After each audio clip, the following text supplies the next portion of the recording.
तो देख सकते हैं यहाँ पर एक खुशी का पल है इस परिवार के लिए, क्योंकि पोती का जो सपना था, बेटी का जो सपना था, आज वो पूरा हो रहा है। तो जेनेसिस की टीम, सभी टीचर्स यहाँ पर शुभकामनाएं देने के लिए पहुंचे हैं। जितेंद्र सर का बहुत ज़्यादा बेसब्री से इंतजार था कि जितेंद्र सर यहाँ पर पहुंचे और ये पल जो है, ये फैमिली जो है उनके साथ शेयर कर सके। तो जितेंद्र सर से एक बारी मैं बातचीत ज़रूर करना चाहूँगी। सर, पिताजी का कहना है कि किस तरीके से जेनेसिस बच्चों को आगे बढ़ने में बहुत ज़्यादा सफल बना रहा है, तो एक दिन नंबर 1 पे जेनेसिस इंडिया में देखना चाहते हैं पेरेंट्स। हाँ, तो ये सबका आशीर्वाद ही है पेरेंट्स का, जो इनके सपने पूरे हो रहे हैं, जो इनके चेहरे की खुशी है, तो ब्रह्मांड सुनता है इसको जी। अगर हम कोशिश करते हैं कि अपने कर्मों से दूसरे के चेहरे पे खुशी लाने की, तो भगवान बहुत कुछ देता है। तो अब नंबर 1 बना दिया, जब ये कह रहे हैं तो नंबर 1 बनी रहे। और मुझे तो ये दिन बहुत अच्छा लगता है जब ये बच्चे बुलाते हैं और इतना आग्रह करते हैं। इसके फादर ने हमको बुलाने के लिए अपने शेड्यूल को चेंज किया, तो ये हमारे लिए सबसे बड़ा दिन है। लगता है कि ये फील्ड हमने बहुत अच्छे से चूज, बहुत भगवान का आशीर्वाद रहा होगा कि हम इस फील्ड में आए, बच्चों को पढ़ाने वाले फील्ड में। तो आज का दिन बहुत अच्छा लगता है जब ये बच्चे सेलेक्ट होते हैं। और बताया इसके फादर ने कि पहली डॉक्टर बनने जा रही है। बिल्कुल बिल्कुल सर। अब लाइन लग गई, अब लाइन लगेगी, बिल्कुल है ना। इसके पद चिन्हों में बाकी चलेंगे। और आप देखो, ये पिछले 3 साल से जेनेसिस में है। जी। कभी रोते भी देखा है बिल्कुल। जब नंबर कम आते, पर लगे रहे। तो इसकी तरफ से मतलब मैं बोल रहा हूँ कि जो बच्चा कंसिस्टेंट लगा रहता है, जी। चाहे वो छोटी सी जगह का हो, वॉट एवर द परसेंटेज, कैसा भी समय रहा हो, जो लगातार लगा रहता है वो सफल होता है। ये पिछली बार ये 4-5 नंबरों से रह गई थी, और ऐसे बहुत सारे बच्चे करते हैं कि 1 नंबर 2 नंबर से रह गए, हिम्मत नहीं कर पाते और रास्ता बदल लेते हैं। बिल्कुल। लेकिन सफलता काफ़ी सारी जगह में, चाहे कोई बिजनेस कर रहा हो, कोई पढ़ रहा हो, एक कदम के बाद सफलता होती है, लेकिन 99% लोग वापस हो जाते हैं, वो कदम आगे नहीं रख पाते। पर इसने रखा। बिल्कुल। इसके साथ एक बच्ची और है, उसके एम्स मिला है, सेलेक्ट हो गए। कुछ बच्चे 12th के साथ जब ये थे बच्चे सेलेक्ट हुए, इसके फ्रेंड, बाकी सारे, लगभग सारे ही बच्चे इसके साथ के डॉक्टर बनने जा रहे हैं। तो आप देख सकते हैं किस तरीके से मंजिल से जरूर कई लोग, कई बच्चे डिमोटिवेट होकर पीछे कदम करते हैं, लेकिन इस बच्ची ने हार नहीं मानी। सर भी यहाँ पहुंचे हैं। सर, आप क्या शुभकामनाएं देंगे और क्या एक्सपीरियंस शेयर करेंगे? लावण्या को पहले तो बहुत बहुत बधाई हो। और 2 साल 3 साल की जर्नी रही इसकी। जी। अच्छा मार्क्स ले आती थी शुरू में भी, ये कुछ नंबर से रह गई थी ये, लेकिन यह है कि सेकंड मतलब जब ड्रॉप किया इसने तो अच्छा कॉलेज ले गई। दादी और पोती की एक ऐसी जोड़ी मेरे साथ है कि पोती के सपने को पूरा करने में दादी ने भी घर को छोड़ा, क्योंकि पोती को पहुंचाना था मंजिल तक, और लगातार पोती का साथ दिया और आज मंजिल तक पहुंच चुकी है पोती। आप देख सकते हैं लावण्या, बहुत अच्छी एक पूरी जर्नी में आपके साथ शेयर करने वाली हूं, क्योंकि जब बेटियां सफल होती हैं तो माता पिता का सीना चौड़ा हो जाता है। लेकिन एक दादी इस समय मेरे साथ है कि पोती को मंजिल तक पहुंचाने में इस दादी ने अहम भूमिका निभाई है। तो मैं चाहती हूं पहले तो पोती से बातचीत करते हैं कि किस तरीके से ये सफर रहा और दादी माँ ने कितनी मदद की। ये जर्नी मेरी बहुत अच्छी रही, और इस जर्नी में मैं अपने पेरेंट्स को, अपने ग्रैंड पेरेंट्स को और अपने टीचर्स को इसका क्रेडिट देना चाहती हूँ। मतलब उन्होंने मुझे इसमें स्टडीज़ में तो मतलब यहाँ जेनेसिस के टीचर्स ने मुझे बहुत सपोर्ट किया, पेरेंट्स ने, टीचर्स ने इमोशनली भी बहुत सपोर्ट किया। और इवन जब जब जैसे मार्क्स मेरे कम आते थे तो मैं पेरेंट्स से बात करती थी, टीचर से बात करती थी। टीचर्स में specially Monika ma'am, Abhinav sir, DNG sir, Jitendra sir. और इवन मेरे को याद है जब मेरा नीट का एग्ज़ाम था तो उससे 1 वीक पहले मेरे मार्क्स बहुत ज़्यादा डाउन हो चुके थे, बहुत ज़्यादा। एक तो कॉन्फिडेंस बिल्कुल लूज़ हो रहा था। तो फिर मैं मोनिका मैम के पास गई और मैम ने मुझे कहा कि नहीं, तू कर सकती है, तू बहुत अच्छा करेगी। और थोड़ा थोड़ा मेरा कॉन्फिडेंस बूस्ट होना स्टार्ट हुआ, एंड देन फिर मैं एग्ज़ाम देने गई तो वो फाइनली हो गया। तो इसके लिए मैं उन्हें थैंक यू कहना चाहूँगी। और आज मुझे बहुत अच्छा लग रहा है, जेनेसिस के फैकल्टी मेरे घर आई है, इसके लिए मैं उनको थैंक यू करना चाहूँगी। स्पेशली जेनेसिस की कोचिंग के लिए आपने अपना घर, और बात करें कि आप इंद्री से करनाल मूव कर गए, दादी माँ साथ रहे, दिक्कत आती थी पहले, और अगर नियर बाय की बात करें तो काफ़ी हेल्प हुई है। यस, मैं 11th में ना कैब से जाती थी तो बहुत टाइम लग जाता था, 1.5 यार, मतलब कैब में डेली जाने का आने का अलग, तो मतलब बहुत प्रॉब्लम्स होती थी। इवन जैसे मेरे को डाउट्स के लिए रुकना होता था तो वो कैब का बस एक ही डे होता था कि इसी डे रुकेगी, मतलब आप ऐसे लिमिट हो चुके थे कि मतलब। फिर मैंने अपने पेरेंट्स से बात शेयर करी, फिर उन्होंने कहा कि ऐसे तो वहीं रहना चाहिए, तो वहीं मैं सेक्टर 6 जेनेसिस में अपनी ग्रैंड मदर के साथ रहती थी। और इसके लिए मैं उनको थैंक यू करना चाहूँगी। उन्होंने मुझे 2 इयर्स बहुत सपोर्ट किया, मैं उनके साथ रही, मतलब ऐसे मुझे लॉनली फील नहीं हुआ। तो तभी कहा जाता है कि घर में बड़ों का जो आशीर्वाद और हमेशा बना रहे, तो यही मंजिलें होती है जो पाने में आसानी होती है, क्योंकि बुजुर्गों का आशीर्वाद हमेशा बना रहता है। आप बताइए, पूरा संघर्ष आपने भी किया, आज आपको कैसा महसूस हो रहा है? आज अब घर में कोई भी पहले डॉक्टर नहीं है, पोती जल्द ही डॉक्टर बन जाएगी। मुझे बहुत अच्छा लग रहा है जी, आज आप हमारे घर आए, बहुत खुशी हुई।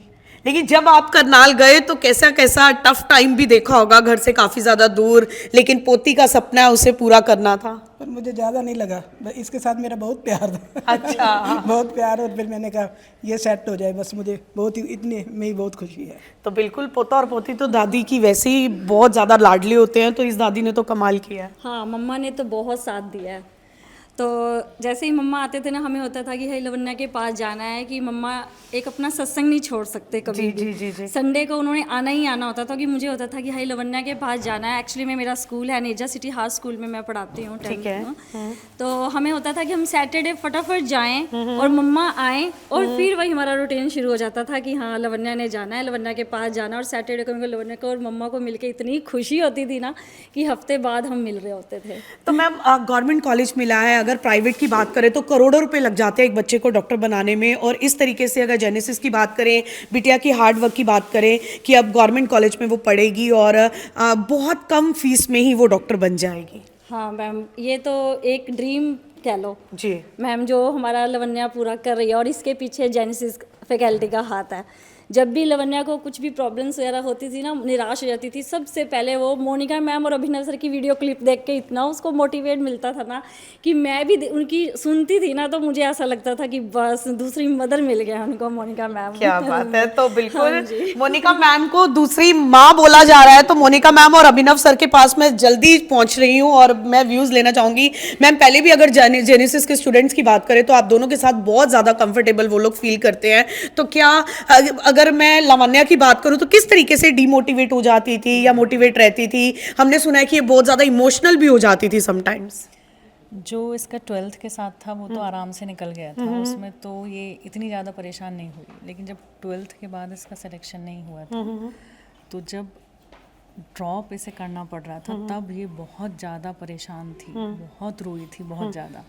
तब असली जो है मेहनत सामने आई है हम लोगों की। इसे मतलब इतने कॉल्स, मैंने वॉइस मैसेज भी इसे डाले, फ़ोन नहीं उठा रही थी, इतनी जो है डिप्रेस फील कर कैसे रही थी। कैसे वॉइस मैसेजेस होते हैं, मैं चाहती हूँ दर्शक जरूर सुने, कि ऐसा लगे कि उन पेरेंट्स को ऐसा लगता है कि टीचर्स एक का पेरेंट्स वाली भूमिका निभा रहे हैं। वॉइस मैसेज तो मैं तो भूल गई, वो उसकी मम्मी को याद है।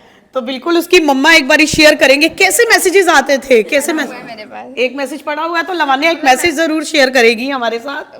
मैम उसमें ऐसे बोल रहे थे कि तू क्यों घबरा रही है, अभी नीट का एग्ज़ाम जस्ट हुआ है, डिफ़िकल्ट आया है, तो ऐसे तो पागल हो जाएगी, तू ऐसे मत कर, ओवरऑल कट ऑफ नीचे जाएगी, थोड़ी टेंशन मत ले, मुझसे बात कर, तो सब सही लगेगा।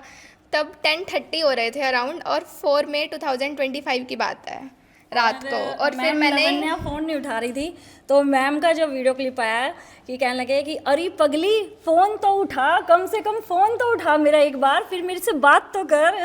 लगता है कि कई बार मैम बच्चे, हम लोग रोज यही देखते हैं कि बच्चे कई बार इतना ज्यादा डिप्रेशन में आके गलत कदम भी उठा लेते हैं, तो ऐसे में टीचर्स की एक अहम भूमिका होती है उनकी लाइफ में। ऐसा बच्चों को नहीं करना चाहिए। पेरेंट्स और टीचर्स से आपस में मतलब कॉपरेशन होना चाहिए, उनसे बात करनी चाहिए, क्योंकि कम्युनिकेशन से ही पता चलता है कि हम किस उस लेवल तक हैं। और अब जैसे पीछे लवन्या का टेस्ट था, तो सभी के ही टेस्ट मुश्किल आए थे, लेकिन लवन्या को लग रहा था कि मेरा ही टेस्ट मुश्किल आया।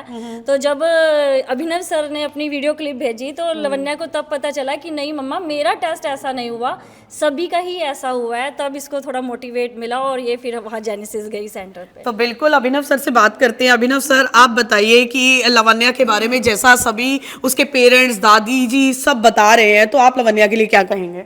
बहुत ही अच्छी बच्ची है। इसको 11th एंड 12th और ड्रॉप पर तीनों साल मैंने पढ़ाया। इसकी एक जो सबसे यूनिक बात मैं बताना चाहूँगा, सब यही बोल रहे हैं कि थोड़ी घबराती थी, परेशान होती थी, पर इसने एक इतनी बड़ी हिम्मत दिखाई थी। फर्स्ट अटेम्प्ट में इसका स्कोर 645 था, और इसका सिर्फ 6 नंबर या 7 नंबर से सिलेक्शन रह गई थी। और उतने क्लोज आने के बाद दोबारा से एक डिसीजन लेना कि भाई मैं एक और साल दूंगी अपने फ्यूचर के लिए, अपने ड्रीम के लिए, बहुत बड़ी बात है। इसको MBBS के अलावा लास्ट ईयर कुछ भी मिल जाता। अगर ये चाहती मैं BAMS करूँ, वेटरनरी साइंस करूँ, BDS करूँ, उसको सब कुछ मिल रहा था, लेकिन इसको अपने ऊपर इतना भरोसा था, इसके पेरेंट्स को भरोसा था, इसके ग्रैंड पेरेंट्स को भरोसा था कि ये कर सकती है, तो इसने 1 साल ड्रॉप लिया और इस साल इसकी बहुत ही ब्रिलियंट रैंक आई है और GMC हरिद्वार में अभी MBBS कर रही है, तो बहुत ही बढ़िया डॉक्टर बनेगी ये। My blessings are with her and I am sure ये बहुत ही अच्छा करने वाली लाइफ में, बहुत प्यारी बच्ची है। तो बिल्कुल अपने बच्चों पर विश्वास जरूर करें। तो पेरेंट्स मेरे साथ है, पिताजी मेरे साथ हैं, कैसा महसूस कर रहे हैं? ये तो गलत सवाल होगा, क्योंकि अगर बेटी तरक्की करती है तो सबसे ज्यादा पिता के वो क्लोज होती है। तो आप बताइए कि लावण्या ने जब आपके सामने रखा कि वो डॉक्टर बनना चाहती है, तो क्या रिएक्शन था? नो डाउट मेरे लिए बहुत ही ज़्यादा मतलब कि प्लेजरेबल मोमेंट है कि आज सभी जेनेसिस की टीम यहाँ पर आई है।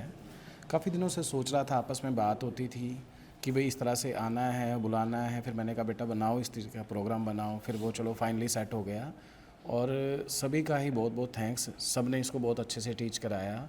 यहाँ पर DNG सर भी बैठे हुए हैं, उनके भी मैं काफ़ी क्लोज था, उनसे भी मैं काफ़ी मिलता हूँ कई बार। और अभिनव सर और मोनिका मैम को तो मैं ना रैंडमली लावण्या को बिना बताए फ़ोन कर देता है कई बार, भाई आज ना वो थोड़ा सा डिप्रेस है, उसका कोई टेस्ट थोड़ा सही नहीं हुआ, तो उसको ना अलग से मैम मिलना और उसको बात करो। कई बार लावण्या को भी नहीं पता होता था इस बात का, तो वो इसको अपने आप ही चेक करते थे।